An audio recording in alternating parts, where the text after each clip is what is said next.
Tim, you do a lot of work with business people. Why do you think people are getting stuck, and particularly kingdom business people?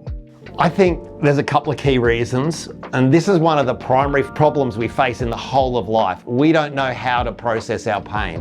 We experience it, but we don't know what to do with it.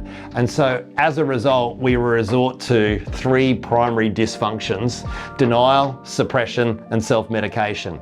That's how we deal with it. But the problem is, when we do that, it doesn't make the pain go away. It just pushes it down, and then it pops out in other ways. And when we don't deal with our stuff in the past, our emotional capacity gets reduced because we're carrying around this much stuff, and then it only takes this much on top of that at the end of a day to push us into a feeling of overwhelm. The second thing, I think, is, especially as business people, we tend to be pragmatic at the expense of the spiritual. When we face a problem, we think, I'm going to work my way out of this. We go for practical solutions, but you can't always apply a practical solution to a spiritual problem. And the spiritual problem is we're in pain, we're broken, we're hurting, and we're trying to push that away, and we're not bringing that stuff into the light.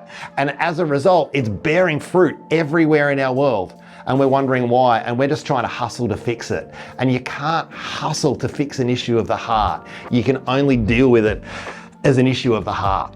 The kingdom business people that I hang with, and I know that you're the same, we're doing this out of a sense of calling. We believe that this is something that God has called us to do. And when it's something that God has called us to do, the enemy doesn't want us to do it.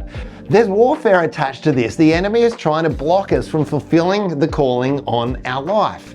And so this reboot is a chance for us to get in a room together with other people that are facing the same stuff, where we get each other, we understand each other. We need to get in an atmosphere of the Spirit and apply some spiritual solutions to what are spiritual issues.